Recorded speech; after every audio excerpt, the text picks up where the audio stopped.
What is up, everybody? Welcome back to the A-Side. I'm your host, Gnome Lover 69, and today I am long awaited this review. I'm reviewing, God, I have tried like 3 times to do this intro, and I have not been able to do it right.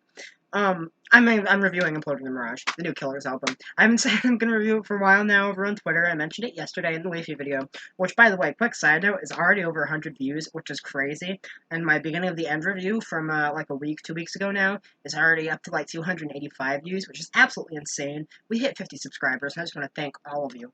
But anyway, I'm reviewing this new Killers album. The Killers is a band I have a pretty long history with, as they are one of my favorite bands. In the early 2000s, or mid 2000s more so, 2004 to 2006, they put back-to-back out 2 perfect albums, Hot Fuss and Sam's Town. Both perfect in my opinion, 2 all-time favorites of mine. From there, they put out the album Day and Age, which, despite being an album I really like, is highly, highly flawed. But their time in the 2010s was not necessarily the best. They kind of lost steam. They put out Battleborn, which in my opinion is an extremely boring album, and followed it up with Wonderful Wonderful, which has its moments such as the title track and Tyson versus Douglas and The Man, but overall another pretty boring album. And then it was silence from this band for about 3 years. No one knew what was coming next. They put out a single called Land of the Free, which in my opinion was very weak, and it led us to this, Imploding the Mirage. And I have to say, this is the best album we've gotten from the Killers since Sam's Town in 2006. This band has not sounded this good in over a decade. But I'm glad we got what we got, because the band really shows off their talent on this album, specifically with the bass, the drums, and the synthesizers. All 3 of those things sound amazing. And Brandon Flowers gives some amazing performances on this album. A big problem with both Wonderful Wonderful and Battleborn, in my opinion, is it just sounds like Brandon was recycling the same vocal patterns over and over again. And on this album, he just really feels like he's full of energy and full of life. And a lot of the performances are just great. He makes a lot of the choruses so singable and so anthemic. Much like Sam's Town, and that's what this really reminds me of, is a lot of Sam's Town, which is my favorite Killers album, one of my favorite albums of all time. And listening to this album harkened me back to a lot of the emotions I felt listening to Sam's Town the first couple of times, when it's an album that was there for me, an album I really needed at the time with Sam's Town. And I got a lot of the same feelings listening to this album as I did that. And I think that's something really special, because, like I said, this band has been good in a minute, and this album is just amazing. Another talent this band shows on this album is their talent for composition. And I know that sounds kind of weird, but all the different parts and different instruments and sounds work so well together and fit together so well that they just make these amazing soundscapes and these amazing songs that you want to keep coming back to and listening to over and over again, because they just sound so good and everything plays off of each other so well, and they help create a dynamic and emotion, like when the bass and the guitars work off the synthesizers, all pushed forward by drums and acoustic guitars. It just all works really well. And to start off with the first song, My Own Soul's Warning, which is my favorite song on this album, and the synthesizers here are perfect. It starts off slow, Brandon Flowers just very lightly crooning, and then the song explodes into these huge anthemic synthesizers that just sound amazing. They're so big, they're so loud, they're in your face, but like I said, they just lift you up and get you in the mood. When I first heard that explosion of synths, tears welled up my eyes, and I thought to myself, the Killers are back. And I was so excited and I was so happy when I heard this album for the first time. And that was the first thing I heard. And Brandon gives a great performance, and the song's just amazing. Once again, so anthemic in the chorus. A lot of the choruses on this album are extremely anthemic and singable. And the synths just sound amazing. Everything sounds amazing on this song. And the song itself is about being yourself and following your dreams and your heart and your soul. You know, he tries going against his own soul's warning, but in the end, something just didn't feel right. You need to follow yourself, follow your heart, and that's what Brandon's saying on the song, and that's pretty uplifting, and I like that message, and I think the song sounds amazing too, like I said, with the anthemic synthesizers and such. just an amazing song. Probably my favorite on this track, and probably the best song this band has put out since Day and Age. Not quite since Hot Fuss. There are a couple really amazing tracks on Day and Age, but or not since Sam's Town, because there are a couple really amazing songs on Day and Age. But My Own Soul's Warning is the best song this band has definitely put out, at least since the 2010s. Very good stuff. The next track on the album is Blowback, and it took me a little while to get into Blowback, but now that I am in it, I do really enjoy the song. It's a bit of a slow burn, but I think it's worth sitting through, especially for some of the guitar work on the chorus. I think sounds really good, and there's also like some kind of like accordion or something during the hook, and it sounds really cool. It's a very interesting idea to be throwing these sounds in here in a post-punk revival album, which isn't something you typically hear.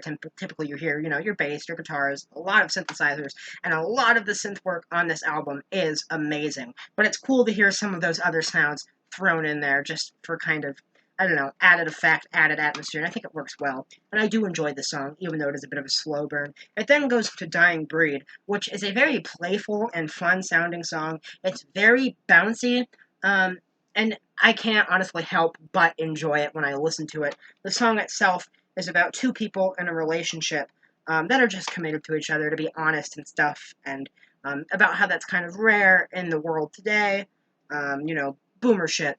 But it's a sweet song, and like I said, you can't help but enjoy with how bouncy and fun it is. The song itself sounds amazing. Like I said, the chorus on this and Blowback both, respectively, very anthemic, but this song is led by some great drums. The whole first part of the song is an intro, just drums. And the drums on the song sound absolutely amazing, and so do the synthesizers throughout most of the song. And near about halfway through, it explodes with beautiful percussion and beautiful sounds. The synths, the drums, everything. It's very reminiscent of the Sam's Town single, When You Were Young. It reminds me of the explosion near the end of that song, and I am here for it. I think it's an absolute beautiful moment. And really a standout moment on the album, one of the best songs. One of the best moments on the album, even though maybe not necessarily my favorite song. I do really love Dying Breed, though. Very solid. And so far, the 3-track run, this album has not missed, which is rare for a Modern Killers album. Then it goes into Caution, which is the lead single, which is another song I really love. I love how it starts off kind of slow and dreamy, with Brandon slowly kind of crooning, and these kind of spaced out synths, and then it kicks in with the bass line and some synths and some drums, and Brandon gives a great vocal performance, very engaging. Once again, just another great chorus that's so just easy to sing along to and get lost in, especially the synth line after it. Once again, sounds absolutely amazing, very reminiscent of 80s post-punk, something like a New Order. I'm absolutely here for it. I love the Killers, I love New Order. I'm all here for it. And the song ends with a rager of a guitar solo. I mean, it sounds great. And it's so fun just to get lost in this amazing guitar solo. Just a banger of a track. Caution is great stuff. Then it goes into Lightning Fields, which is a song I really like.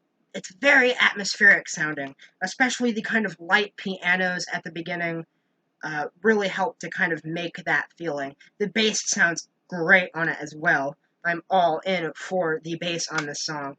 And the atmosphere and everything just together kind of is a darker turn for the album, but that's okay. I enjoy this nice little dark break to kind of listen to and cool down after the banger that is, Dying Breed and Caution back to back. A nice little cool down period is not a bad thing by any means. But I do have problems with this track. While I like a good majority of it, Katie Lane on a feature is a little disappointing. I am not a fan of her feature. I've never heard any of her work before, but I feel like the melody makes it sound just so cheesy. I'm not here for it, but the rest of the song is amazing. Fire and Bone is my other favorite on this album besides My Own Soul's Warning. I love Fire and Bone. It's very inspired by multiple 80s bands, but they're the 80s bands I like. And I'm not a big fan of the 80s. A lot of people tend to kind of overhype and fall needlessly in love with the 80s. It's mostly nostalgia, but I think a lot of 80s music is very vapid. most of the time, but there were some really great standouts, specifically in the new wave and post-punk kind of genres, and this band pays tribute to all of those. The song opens up super groovy, super funky bass line and synths and these weird percussives going on, and it sounds like the Talking Heads, and it's a great opener. It's so funky, I can't help but move to it. It sounds absolutely amazing. And when Brandon sings Fire and Bone, it feels like Fire and Bone. These super jangly sounding guitars kick in, and they sound like they're ripped straight out of a Smiths song. And I love the Smiths. And that's followed by some extra bass added on top that sounds like Peter Hook's bass from New Order. And there are some synthesizers in the song that sound like they're ripped right out of a Cure song. So all these things together sound amazing. But on top of that, it also sounds like it comes straight off of Sam's Town, specifically with Brandon's vocal performance being very reminiscent of Sam's Town. So it starts out as Talking Heads 2020, but ends with Sam's Town 2020. And all these things together just make such an amazing song with a great bass line, great synths, great guitars, great vocals. Just really a perfect song and a perfect blending of so many different ideas from the 80s and a blending of so many different influences of bands I love and bands the band loves. And it just comes out really, really great. It then goes into Running Toward a Place, which starts out immediately a lot darker than a lot of its other songs are, at least sound-wise, with this really interesting kind of guitar tone going, a pretty cool little groove. I'm a fan of it. The song is a little forgettable compared to the rest of them, but that's okay. It's a nice little cool-down moment, and I think the synth lines after the chorus are really nice, once again. It does its job. It fills out the track list, and it's a nice little breather moment, a song that doesn't necessarily stand out a lot, but is very enjoyable.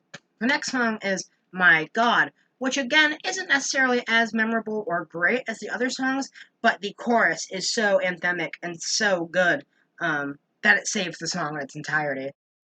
This song features another woman singer as a feature, Wiseblood. I'm actually familiar with Wiseblood. If you're part of the music community and you are familiar with a lot of music, you would recognize her from her 2019 album Titanic Rising.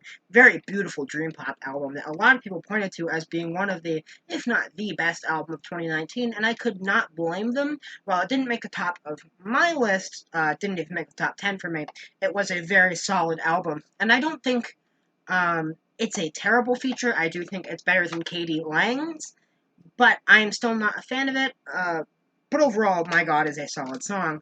The next song is When the Dream Runs Dry, and this is probably the worst song on the album. They try a lot of different ideas, and they throw a lot of different ideas at the song, and a lot of different sounds at the song, and some of them stick, and some of them don't. It starts off with these, led by these electronics, but not like post-punky synths. It almost reminds me of Taylor Swift's You Need to Calm Down, which is not a good thing. And I think the starting of this song isn't very good, but it picks up as it goes. It's got some kind of Caribbean-sounding elements to it, like steel drum sounding kind of things, if that's the right terminology. I'm not always the best with instruments, so sorry about that if I got that wrong. And I think that's interesting. I think some of the synthesizers and electronics on verse 2 are really weird sounding, and I really like them. They're pretty out there, but I enjoy it. But overall, I'm not in love with this song. Also, the Sinatra references, of course, the Beat the Birds to Acapulco Bay, were far too on the nose. Not a fan of that. Just not my thing. I think they try a lot of different sounds, and that is respectable. It's something the Killers have done before on the song I Can't Stay from Day and Age, to do something kind of similar with kind of the Caribbean-y, more pretty, exotic sounds. And I think it works really well there. Doesn't work as well here. And it ends with the title track, which starts off not great. I think it sounds kind of Brandon Flowers pretentious-y as he was in kind of the post-Sam's Town era with the I was a young Rockwellian boy. It sounds dumb, but as the song picks up and you get to the chorus and everything picks up, it sounds like another Sam's Town banger. And brings me right back to the old days. While you were out there chewing on fat for probable cause is a great chorus. It's so catchy. I was imploding the Mirage. That chorus is so infectious, and it will get stuck in your head all day. You will think about it all the time. This song picks up really great, and I think does a great job of ending this album overall. And this is upside down. Overall, Imploding the Mirage is a great effort from the Killers. I try to keep my thoughts a little short and sweet on this one because I wanted to get this video out. And sometimes I find it hard to talk about an album that just released that I really love. That's why I never ended up covering Oliver Tree or Neck Deep this year, because I was just really into them, that I wasn't spending time listening to them critically, rather just for my own enjoyment. But this album I do really enjoy. I think it's a contender for Album of the Year. I said that about Microphones in 2020, and while I think that album is still beautiful, it has gone down a little bit for me. My main album of the year is still The New Abnormal by The Strokes, but this gives it a run for its money. I'm feeling a 9 out of 10 on Imploding the Mirage. A great album, the best thing the Killers have done since Sam's Town in 2006. And this is one of the best rock albums I've heard in a long time, too. So yeah, very good stuff from the Killers. I highly recommend checking it out. Thank you for watching. I've been your host, Riley, and I'll see you all next time.